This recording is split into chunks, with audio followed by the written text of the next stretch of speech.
ओम नारायणं नमस्कृत्यं नरं चैव नरोत्तमं देवीं सरस्वतीं व्यासं ततो जयमुदीरयेत। नौवां कांड अथर्ववेद। स्वर्ग, पृथ्वी, अंतरिक्ष, सागर और अग्नि से मधुकसा गौ उत्पन्न हुई है। अमृत को धारण करने वाली उस मधुकसा गौ का सच्चे मन से पूजा करने वाली समस्त प्रजाएं संतुष्ट होती है। इस मधुकसा गौ के विश्वरूपी महान दूध को सागर का बल कहा गया है। स्तुतियों से आकर्षित होकर ये मधुकसा गौ जिधर जाती है वहाँ रहने वालों के प्राण में अमृत स्थापित हो जाता है। पृथ्वी पर मधुकसा गौ के चरित्र की अनेक प्रकार से मीमांसा करते हैं एवं इसे अनेक रूप वाली देखते हुए इसे मरुदगण की प्रचंड पुत्री अग्नि और वायु से उत्पन्न हुई बताते हैं। ये मधुकसा गौ आदित्यों की माता, वसुओं की पुत्री, प्रजाओं की प्राण और अमृत की नाभि है। सोने के रंग वाली मधुकसा घी प्रदान करती है। मनुष्यों में इसका महान तेज विचरण करता है। देव ने मधुकसा को जन्म दिया। उसका गर्भ विश्वरूपा हुआ। तरुण रूप में उत्पन्न हुए विश्वरूप का उसी की माता मधुकसा ने भरण पोषण किया। विश्वरूप ने उत्पन्न होते ही सारे संसार को मोहित कर दिया। उस विश्वरूपा को कौन भलीभांति जानता है। उसका हृदय सोम को धारण करने के लिए कलश रूप में अक्ष अत्यार्थ विनाश रहित रहता है। इसका साक्षात्कार किसको है? शोभन बुद्धि वाले ब्रह्म इसमें आनंदित होते हैं। उसके थन कभी दूध से शून्य नहीं होने वाले एवं दूध की हजारों धाराएं बहाने वाले हैं। ये थन सदैव दूध प्रदान करते रहते हैं। इन थनों को वही ब्रह्मा जानते हैं। शब्द करने वाली एवं दूध के रूप में हवि धारण करने वाली मधुकसा गौ रंभाती हुई कर्म क्षेत्र में आती है। वे गौ देवों का आश्रय प्राप्त करने वालों के शब्द को अपने दूध से सशक्त बनाती है। मनोकामना की वर्षा करने वाले उज्जवल जल आते हैं। वे जल मधुकसा को जानने के लिए शक्ति देने वाले अन्न देते हैं एवं अभिलाषा पूर्ण करते हैं। हे वर्षा करने वाली प्रजापति पति, तुम्हारी वाणी बिजली के समान भड़कने वाली है। तुम सारी पृथ्वी पर जल को सींचती हो। मरुतों की उग्र पुत्री मधुकसा का जन्म अग्नि और वायु से हुआ है। जिस प्रकार अश्विनी कुमारों को प्रातः सवन में सोमरस प्रिय लगता है, अश्विनी कुमार उस प्रकार मुझ में तेज की स्थापना करे। जिस प्रकार सोमरस तीसरे सवन में इंद्र और अग्नि को प्रिय होता है, उसी प्रकार इंद्र और अग्नि मुझ में तेज की स्थापना करे। जिस प्रकार सोमरस तीसरे सवन में शत्रुओं को प्रिय होता है, उसी प्रकार रिपुगण मुझ में तेज धारण करे। हे अग्नि, मैं दूध आदि हवि से युक्त होकर आया हूँ। मैं मधु को प्रकट करके उस द्वारा तेजस्वी बनूं। मुझ में अपने वचन से तेज स्थापित करो। हे अग्नि, तुम मुझे अपने तेज, संतान एवं आयु से युक्त करो। देवगण और ऋषियों के साथ इंद्र मुझे तुम्हारी सेवा करने वाला जाने। जैसे मधु एकत्रित करने वाले मुझ पर मधु गिराते हैं, उसी प्रकार अश्विनी कुमार मुझ में तेज को स्थापित करे। जिस प्रकार मधुमक्खियां मधु के ऊपर मधु रखती है, उसी प्रकार अश्विनी कुमार मुझको वर्चस्वी, तेजस्वी, बली और ओज युक्त बनाए। पर्वतों में, पहाड़ी प्रदेशों में, गायों में तथा अश्वों में जो मधु है, जो मधु नीचे की ओर बहने वाले जलों में है, वे मधु मुझ में स्थित हो। हे शोभा के लिए स्वर्ण के आभूषण धारण करने वाले अश्विनी कुमारों, तुम मुझे मधुमक्खियों द्वारा एकत्रित किए गए मधु से युक्त करो, जिससे मैं मनुष्यों के प्रति ओजपूर्ण वाणी का उच्चारण कर सकूं। हे प्रजापति, मेघों का गर्जन ही तुम्हारी वाणी है। हे वर्षा करने वाले प्रजापति, तुम पृथ्वी और स्वर्ग को जल से सींचते हो। पशु उसी जल से जीवित रहते हैं तथा वही वर्षा अन्न और जल का पोषण करती है। पृथ्वी दंड है, अंतरिक्ष गर्भ है, जो ब्रह्मा है, विद्युत प्रकाश है और बिंदु हिरणमयी है। निश्चय ही जो ब्रह्मा के साथ मधु को जानता है, वह मधु वाला बन जाता है तथा ब्राह्मण, राजा, गौ, बेल, धान जो के अतिरिक्त 10वां मधु ब्रह्मा है।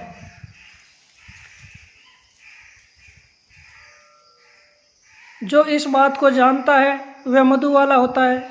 मधु पूर्ण लोकों पर विजय प्राप्त करता है तथा मधुमयी भोजन का भोग करता है। आकाश में जो मेघ गर्जन होता है वह प्रजापति है, वह प्रजाओं के लिए ही प्रकट होता है। इसीलिए यज्ञोपवीत धारण करने वाला इस बात के लिए तत्पर हो जाए कि प्रजापति मुझे जाने। जो इस बात को जानता है वही प्रजापति के पश्चात जन्म लेने वाला समझ जाता है। मैं शत्रु विनाशक वृषभ रूपी काम को हवि एवं आज्य से प्रश्न करता हूँ। हे वृषभ, तुम्हारी स्तुति करने वाले मुझ स्तोता के शत्रुओं को तुम अपने महान पराक्रम से नीचे गिराओ। जो बुरा शोपन न मुझको अच्छा लगता है और न मेरे नेत्रों को सुहाता है, जो मुझे भक्षण करता हुआ मालूम होता है और मुझे प्रसन्न नहीं करता, उस बुरे शोपन को काम की स्तुति करने वाला मैं शत्रु की ओर छोड़ता हूँ। वे बुरा शोपन रूपी शत्रु का भेदन करे। हे उग्र एवं स्वामी कामदेव, तुम अपने शोपन रूपी पाप को, प्रजा अत्यार्थ, संतान की हीनता को एवं निर्धनता को उसी ओर भेजो जो पराजय करके हमें विपत्ति में डालने की चेष्टा करता है। हे कामदेव, दरिद्रता को उनकी ओर जानने के लिए प्रेरित करो। जो मेरे शत्रु है वे ही मेरी दरिद्रता को प्राप्त करे। हे अग्नि, वे अंधकार में पड़े रहे, तुम उनके घर की वस्तुओं को भस्म कर दो। हे कामदेव, सभी जिसे ओजपूर्ण वाणी कहते हैं वे तुम्हारी पुत्री है। तुम उसके द्वारा मेरे शत्रुओं का नाश करो। प्राण, पशु और जीवन उनके पास न रहे। जिस प्रकार पतवार धारण करने वाला मल्ला नौका चलाता है, उसी प्रकार मैं कामदेव के, इंद्र के, राजा वरुण के, विष्णु के और सविता के बल से तथा देवों के यज्ञ से शत्रुओं को दूर भगाता हूँ। सभी देव मेरे इस यज्ञ में आए एवं मेरे स्वामी शक्तिशाली कामदेव मेरी आंखों के सामने ही इसे पूर्ण करे तथा मुझे शत्रु रहित बनाए। हे कामदेव को अपने से बड़ा मानने वाले देवों, मेरे घृत वाले आज्य का सेवन करते हुए तुम सुखी रहो। हे कामदेव, इंद्र और अग्नि रथ पर सवार होकर मेरे शत्रुओं को नीचे गिराते हैं। हे कामदेव, इंद्र और अग्नि रथ पर सवार होकर मेरे शत्रुओं को नीचे गिराते हैं। हे अग्नि, उन गिरे हुए शत्रुओं को अंधकार प्रकट करके नष्ट करो एवं उनके घर की सभी वस्तुओं को जला डालो। हे कामदेव, तुम मेरे शत्रुओं का संहार करो तथा उन्हें घने अंधकार में गिराओ। वे सब इंद्रिय रहित एवं शक्तिशाली हो जाएं तथा वे कुछ ही दिन जीवित रहे। कामदेव ने मेरे शत्रुओं का विनाश कर डाला तथा मेरी वृद्धि के लिए उसने महान लोक का निर्माण किया। चारों दिशाओं के प्राणी मुझे नमस्कार करे तथा 6 पृथ्वियां मेरे लिए घृत प्रदान करे। बंधन टूटने पर नौका जिस प्रकार नीचे की ओर बहती है, मेरे शत्रु उसी प्रकार नीचे गिरते चले जाए, क्योंकि जो लोग बाण से घायल होकर भागते हैं वे वापस नहीं आते हैं। अग्नि, इंद्र और सोमदेव ये सभी देव मेरे शत्रुओं को दूर भगाए। इस मंत्र की शक्ति से प्रेरणा पाकर मेरा शत्रु पुत्रों, पौत्रों एवं समस्त वीरों से रहित होकर घूमे। उसके मित्र भी उसका त्याग कर दे, विद्युत पृथ्वी पर उसके टुकड़े टुकड़े कर दे। हे यजमान, देवगण तुम्हारे शत्रुओं का मर्दन करे।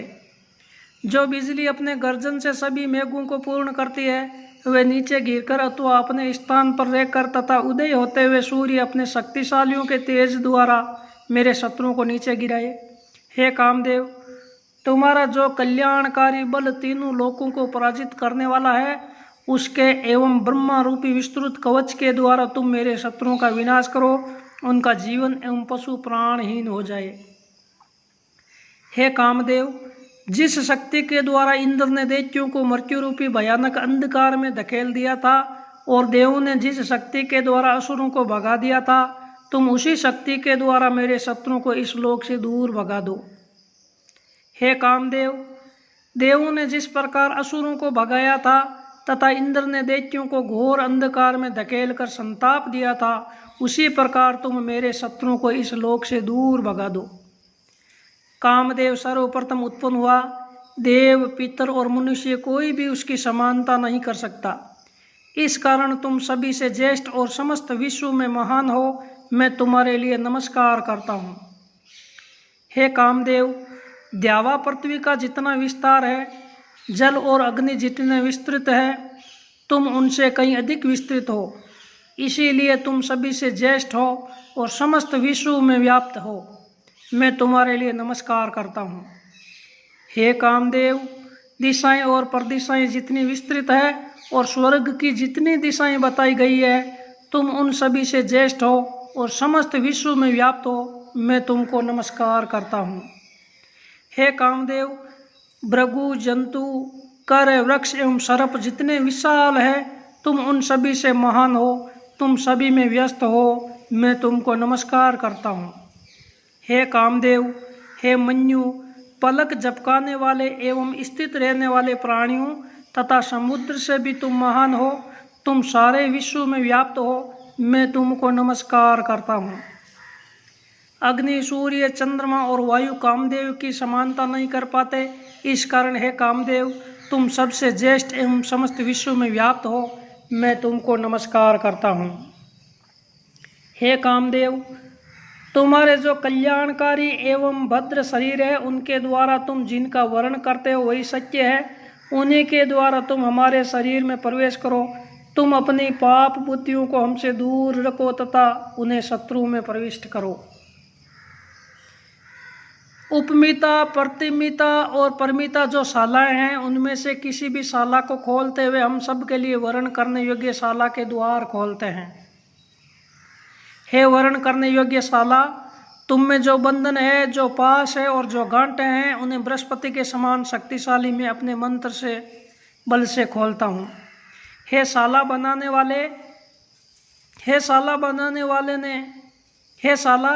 वाले ने तुम्हें बहुत लंबा बनाया है। उसने तुझमें मजबूत गांठें लगाई है। उन कठोर गांठों को जानता हुआ मैं इंद्र की शक्ति से उन्हें खोलता हूँ। हे सबके द्वारा वर्ण करने योग्य शाला, तेरे बांसों के बंधनों की, लकड़ियों की, तिनकों की, वृक्षों की गांठें हैं, उन्हें मैं खोलता हूँ। मैं मान की पत्नी अज्ञात शाला के द्वारा बांधे गए संदेशों के, पलदों के, परिसंदे के तथा तरुणों के बंधन को खोलता हूँ। हे कल्याण करने वाली मान की पत्नी, तुझमें भीतर जो छींके बांधे गए हैं तथा मचान बनाए गए हैं, हम उन्हें खोलते हैं। तुम हमें स्वर्ग लोक में सुख दो तथा हम पर क्रोधित न हो। हे शाला, तुम में हव्य प्राप्ति, अग्नि कुंड, देवों के बैठने योग्य आसन तथा पत्नियों सहित यजमानों के बैठने योग्य स्थान है। हे दिव्य विशाल संपन्नशाला, शयन कक्ष में विस्तृत झरोका है। इस प्रकार के शयन कक्ष को मैं मंत्रों की शक्ति से खोलता हूँ। हे शाला, जो तुझे ग्रहण करता है तथा जिसने नाप कर तेरा निर्माण किया है, हे मान की पत्नी, ये दोनों शरीर के शिथिल हो जाने तक जीवित रहे। हे शाला, हम तेरे दृढ़तापूर्वक बंधे हुए अंगों को अलग कर रहे हैं। जिसने तेरा निर्माण किया है उसे तू स्वर्ग प्रदान कर। हे शाला, जिसने तेरा निर्माण किया है और तेरा निर्माण करने के लिए जो वृक्षों की लकड़ी लाया है, प्रजापति ने प्रजा के निमित्त तेरा निर्माण किया है। हे कृष्ण, शाला का दान करने वाले को, शाला के स्वामी को, अग्नि के लिए, घूमने फिरने वाले पुरुष के लिए तथा तुझे भी नमस्कार है।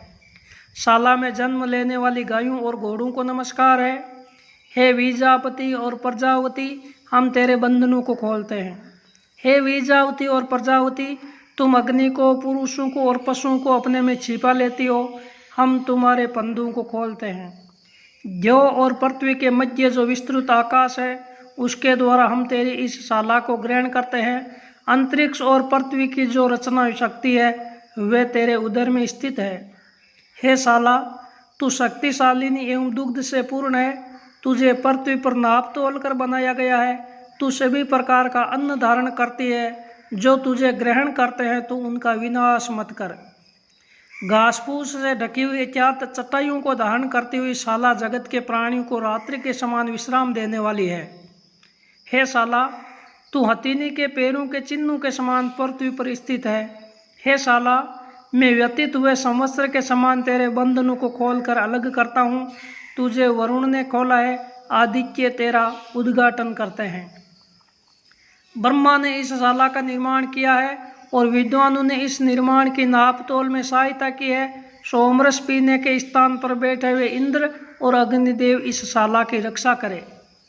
इस शाला रूपी घोंसले के भीतर शरीर रूपी घोंसला है।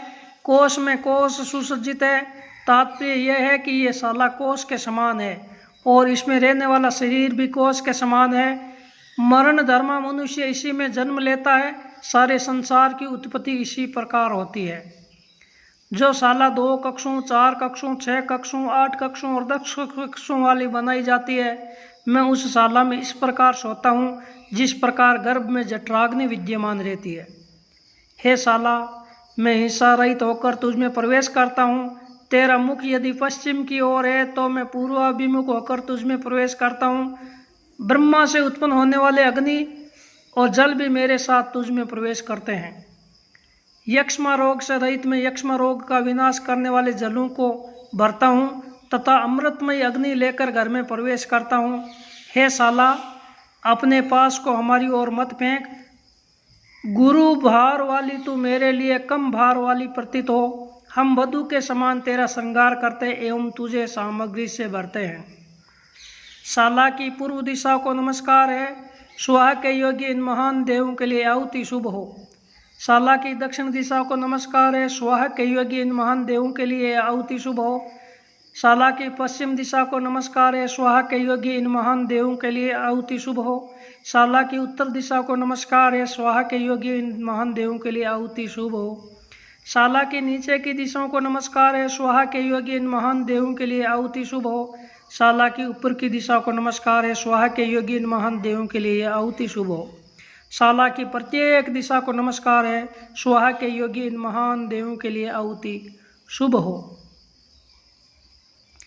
ये शक्तिशाली वृषभ अत्यार्थ बेल हजारों गायों को गर्भिणी बनाने में समर्थ है। ये अपनी वीर्यवाहिनी नाड़ियों में अनेक रूप धारण करता है। बृहस्पति संबंधी मंत्रों से युक्त यह बेल गायों की योग्य है। ये दान देने वाले यजमान का मंगल करता हुआ अपनी संतान की वृद्धि करे। जो बेल जलों के समान एवं प्रतिमा के समान खड़ा हुआ, जो पृथ्वी के समान सबका स्वामी है, जो बछड़ों का पिता तथा हिंसा न करने योग्य गायों का पति है, वह हमें हजारों प्रकार से संपन्न बनाए। वसु के कबंध को धारण करने वाला यह बेल पुमान अत्यार्थ नर, आंतरिक शक्ति वाला एवं वीर्य युक्त है। जन्म लेने वाले को जानने वाले अग्निदेव देवों के मार्ग से हमें इंद्र तक पहुँचाए। बेल बछड़ों का पिता एवं हिंसा के योग्य, गायों का पति होने के साथ ही गर्जने वाले मेघों का पालन करता भी है। इस बेल का वीर्य बछड़ा, जरायु, जेर, प्रतिशुद्धक, अमृत, आमिक्षा एवं घृत के समान है। ये जड़ी बूटियों का रस जलों एवं घृत का भाग है। उपनयी देवों का भाग है। इंद्र ने सोम के भक्षण के लिए अत्यार्थ सोमरस पीने के लिए पर्वत के समान विशाल शरीर धारण किया था। हे स्वदिति, तुम सोमरस से भरा हुआ कलश धारण करती हो। त्वष्टा पशुओं को आकार देने वाले हैं। जन्म लेने वाले तुम्हारे लिए मंगलकारी हो। तुम अपनी इन संतानों को हमें प्रदान करो। ये बेल आज्य अत्यार्थ यज्ञ का कारण रूप, दूध आदि को धारण करता है। घृत इसका वीर्य है। यह जिन शस्त्रों पुष्टियों को प्रदान करता उन्हीं को यज्ञ कहा जाता है। हे देवों, इंद्र का रूप धारण करता हुआ यह यजमान के द्वारा दिया हुआ यह बेल हमारे लिए शुभ हो। जो धीर, मनीषी एवं विद्वान पुरुष है, वे बताते हैं कि इस बेल का ओज अत्यार्थ बल इंद्र का भाग है। इसके बाहु अत्यार्थ पैर वरुण के भाग है। इसका कंधा अश्विनी कुमारों का भाग है और इसकी ठाठ मरुतों का भाग है। इसका संवृत बृहस्पति का भाग है। हे बेल, तू अपने दूध आदि से देवों का विस्तार करता है। तुझे इंद्र एवं सारस्वत कहा गया है। जो ब्राह्मण मंत्रों द्वारा संपन्न होने वाले यज्ञ में बेल का दान करता है, वह एक मुख वाली 1000 गायों के दान का पुण्य प्राप्त करता है। बृहस्पति एवं सविता ने तेरी आयु को धारण किया है। त्वष्टा एवं वायु ने तेरे संपूर्ण शरीर में आत्मा को धारण किया है। मैं मन से अंतरिक्ष तेरी आहुति देता हूँ। अंतरिक्ष में आहुति देता हूँ। धरती तथा आकाश दोनों तेरे बड़ी अत्यार्थ खुश हो। जिस प्रकार इंद्र देवों के मध्य में आते हैं, उसी प्रकार ये बेल गर्जना करता हुआ गायों के मध्य जाता है। ब्रह्मा अपनी मंत्रमयी कल्याणी वाणी से इस बेल के अंगों की स्तुति करे। इस बेल के पश्चात अत्यार्थ पार्श्व दोनों ओर के भाग अनुमति के हैं। तथा इसके अनुभुज अर्थात पीछे चलने वाले भाग अग्निदेव के हैं। मित्रदेव ने कहा था कि बेल के केवट टखने मेरे भाग है। बेल की कमर आदित्य की, पीठ बृहस्पति की तथा पूंछ वायुदेव की है। उसी से यह जड़ी बूटियों को कंपित करता है। बेल की गुदा सीनी वाली अर्थात अमावस्या का भाग है। त्वचा को सूर्य की पत्नी सूर्या का भाग कहा गया है। इसके पैर उत्ताता का भाग कहे गए हैं। इस प्रकार ऋषियों ने बेल की कल्पना की है। बेल की गुदा सीनी वाली का भाग थी तथा धारण किया गया कलश सोम का भाग था। सभी देव ने एकत्रित होकर इस प्रकार बेल की कल्पना की थी। उन बेलों ने शर्मा के लिए कुशिष्टाकों को तथा कर्मों के लिए खुरों को धारण किया। उन्होंने बेल के ऊपर के भाग को खानों और कीड़ों के लिए धारण किया। जो बेल हिंसा न करने योग्य गायों का पति है, वह अपने सींगों से राक्षसों को तथा नेत्रों से दरिद्रता को दूर भगाता है। वह अपने कानों से कल्याणकारी बातें सुनता है। जो ब्राह्मण बेल का दान करता है, वह सतायाज नामक यज्ञ करने का पुण्य प्राप्त करता है। उसे अग्नि संताप नहीं देते और सभी देव उसे संतुष्ट करते हैं। जो व्यक्ति ब्राह्मणों को बेल का दान करके अपने मन को उदार बनाते हैं, वह अपनी गौशाला में गायों की समृद्धि देखता है। गायें हो, संतान हो तथा शरीर में शक्ति हो, बेल का दान करने वाले के लिए देवगण ये सब प्रदान करे। हवि प्राप्त करने वाले इंद्र यजमान को ज्ञानी रूपी धन के अतिरिक्त सरलता से दुई जाने वाली एवं सदा बच्चों को जन्म देने वाली गाय तथा स्वर्ग प्रदान करे। पीले रंग वाला, आकाश के अन्न को धारण करने वाला एवं अनेक रूपों वाला इंद्र संबंधी बेल हमें प्राप्त हुआ। वे हमें आयु, संतान एवं धन देता हुआ सभी प्रकार से पुष्ट करे। हे उपप्रंच, यहाँ आओ तथा गौशाला में हमसे मिलो। इस वर्षभ का वीर्य ही तुम्हारा वीर्य है। हे गायों, ये युवा बेल तुम्हारे लिए है। इस गौशाला में इसके साथ क्रीड़ा करती हुई तुम विचरण करो। तुम हमारा त्याग मत करो तथा हमें सुंदर धनु से पुष्ट बनाओ। इस अज को लाओ और यज्ञ कर्म में आरंभ करो। जानता हुआ पुण्यात्माओं के लोक को भी जाए। ये अनेक प्रकार के विशाल अंधकारों को पार करके तीसरे स्वर्ग में पहुँचे। हे अज, मैं इस यज्ञ में तुझे इंद्र के भाग के लिए यजमान के समीप ले जा रहा हूँ। जो हमारे शत्रु है उन पे पैर रख और यजमान के पुत्र आदि को पाप रहित बना। हे पाप कर्म करने वाले अज, तू अपने पैरों को पवित्र कर एवं जानता हुआ अपने खुरों से स्वर्ग में आरोहण कर। ये अज अनेक प्रकार के अंधकारों को पार करता हुआ तृतीय स्वर्ग में पहुँचे। हे विश्वस्त अज्ञात विशेष शासक, काले लोहे से शस्त्र के द्वारा इसको शुद्ध करो। इसके जोड़ों को कष्ट न हो। इसके प्रत्येक जोड़ की कल्पना करते हुए इसे तीसरे स्वर्ग में पहुंचाओ। मैं ऋग्वेद के मंत्रों के द्वारा कुंभी को अग्नि पर रखता हूँ। तू जल छिड़क कर इसे अग्नि पर रख। हे समिता जनू, ये शुद्ध अज्ञात परिपक्व होकर पुण्यवानों के लोक को जाए। हे अज, तू इस तपे हुए अज्ञात परिपक्व चरु के द्वारा स्वर्ग में जाने के लिए ऊपर चढ़। तू अग्नि के द्वारा अग्नि रूप हो गया है एवं प्रकाश वाले लोकों को प्राप्त कर। मनीषियों ने ऐसा कहा है कि अज ही अग्नि है और अज ही ज्योति है। जीवित पुरुष के द्वारा अज को ब्रह्मा के लिए देने योग्य कहा गया है। श्रद्धालु पुरुष द्वारा इस लोक में दान किया हुआ अज दूरवर्ती लोकों में अंधकार का विनाश करता है।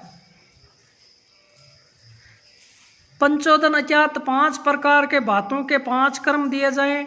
वे आक्रमण करता हुआ सूर्य, चंद्र, अग्नि इन तीनों ज्योतियों में आरूढ़ हो। तो यज्ञ करने वाले पुण्यात्माओं के मध्य में जाकर तीसरे स्वर्ग को प्राप्त हो।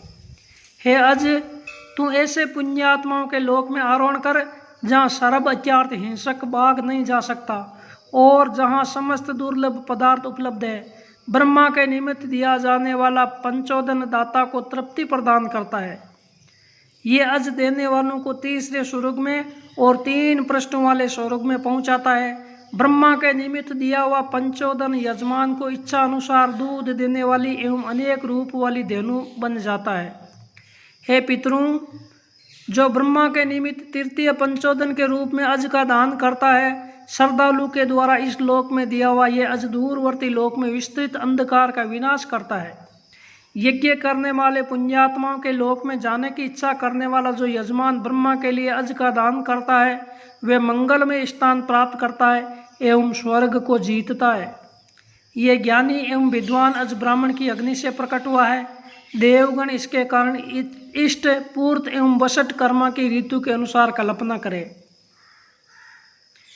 जो स्वर्ण की दक्षिणा को वस्त्र में लपेट कर देता है वह पुरुष दिव्य एवं पार्थिव लोकों को प्राप्त करता है। हे अज, ये गर्त मिश्रित और मधु टपकाने वाली सोमरस की दिव्य धाराएं तुझे प्राप्त हो। तू सूर्य के ऊपर स्थित स्वर्ग में विराजमान होकर पृथ्वी और ज्यों को स्तंभित कर। हे अज, तू स्वर्ग है, तेरे द्वारा ही अंगिरावंशी ऋषियों ने स्वर्ग को जाना है। मैंने भी तेरे द्वारा उस पुण्यशाली लोकों का ज्ञान प्राप्त किया है। हे अग्नि, अपने जिस बालक के द्वारा तुम हजारों प्रकार के ऐश्वर्यों को देवों तक ले जाते हो, स्वर्ग प्राप्ति के निमित्त हमारे इस यज्ञ को उसी बल के द्वारा देवों तक पहुँचाओ। पंचोदन के रूप में पका हुआ अज स्वर्ग लोक में स्थापित करता है और पाप की देवी निवृत्ति को बाधा पहुँचाता है। हम इस अज रूपी धन के द्वारा सूर्यवान लोकों पर विजय प्राप्त करें। अज के ओदन की जिन बूंदों को ब्राह्मणों के मध्य एवं प्रजापतियों में स्थापित करते हैं, हे अग्निदेव, वे सब हमें पुण्यात्माओं के लोक में एवं भागों के संगम में जाने। अज ने सबसे पहले व्यतिक्रमण किया तो उसका पेट, भूमि, पीठ, जऊ, अंतरिक्ष, मध्य भाग, पसलियां, दिशाएं और कोखें सागर हुई। अज के नेत्र सत्य और हित हुए, प्राण श्रद्धा हुए एवं शीश विराट हुआ। इस प्रकार वे अज वास्तव में विश्व हुआ। ये पंचोदन रूपी अज असीमित यज्ञ है।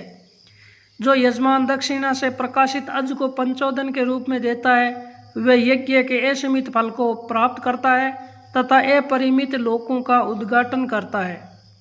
न तो इस अज की हड्डियों को तोड़े और न इसकी मज्जा अचार चर्बी को धोए। इसे पूर्ण रूप से लेकर कहे कि मैं इसमें प्रवेश करता हूँ। उसका रूप यही है, इसी से वह हमको फल प्राप्त कराता है। जो दक्षिणा से प्रकाशित अज का पंचोदन के रूप में दान करता है वह अज दानकर्ता को अन्न के साथ बल प्रदान करता है। जो दक्षिणा से प्रकाशित होते हुए अज को पंचोदन के रूप में दान करता है उसको 5 स्वर्ण मुद्राएं, 5 नवीन वस्त्र और इच्छा अनुसार दूध देने वाली 5 गायें प्राप्त होती है। जो दक्षिणा से प्रकाशित अज को पंचोदन के रूप में दान करता है वह स्वर्ग लोक का भोग करता है। उसे चमकती हुई 5 स्वर्ण मुद्राएं तथा शरीर पर वस्त्र और कवच प्राप्त होते हैं। जो स्त्री पूर्व पति को वागदान के रूप में जानकर भी अन्य पुरुष को प्राप्त कर लेती है वे दोनों पंचोदन के रूप में अज का दान करने से कभी अलग नहीं होते हैं। जो दक्षिणा से प्रकाशित अज को पंचोदन के रूप में दान करता है वे पुनर्विवाहिता के साथ समान लोकों में निवास करता है। जो स्वर्ण के तारों से कड़े हुए वस्त्रों सहित उपवरण, अज्ञात गर्भाधान, समर्थ बेल और प्रतिवर्ष बछड़ा देने वाली गाय का दान करते हैं वे उत्तम स्वर्ग में जाते हैं। मैं अपने आप को, पिता को, पुत्र को, पौत्र को, बाबा को, पत्नी तथा जन्म देने वाली माता को एवं समस्त प्रियजनों को बुलाता हूँ। जो नेदाद अचात गिरसम नाम की ऋतु को जानता है वे कहता है यहाँ जो पंचोदन के रूप वाला अज है वही नेदाद नामक ऋतु है। जो दक्षिणा से प्रकाश युक्त अज को पंचोदन के रूप में दान करता है वह अप्रिय शत्रुओं एवं बंधुओं के ऐश्वर्य को छीन लेता है। जो कुरुवंती नामक ऋतु को निश्चित रूप से जानता है वे कुरुवंती का ज्ञान करता हुआ भी अप्रिय शत्रुओं तथा बंधुओं के ऐश्वर्य को छीन लेता है। यह जो कुरुवंती नाम की ऋतु है वह पंचोदन रूप अज ही है। यह जानने वाला व्यक्ति अपनी अप्रिय शत्रुओं एवं बंधुओं के ऐश्वर्य को अपनी शक्ति से जला डालता है तथा दक्षिणा से प्रकाशित होते हुए अज को पंचोदन के रूप में दान करता है।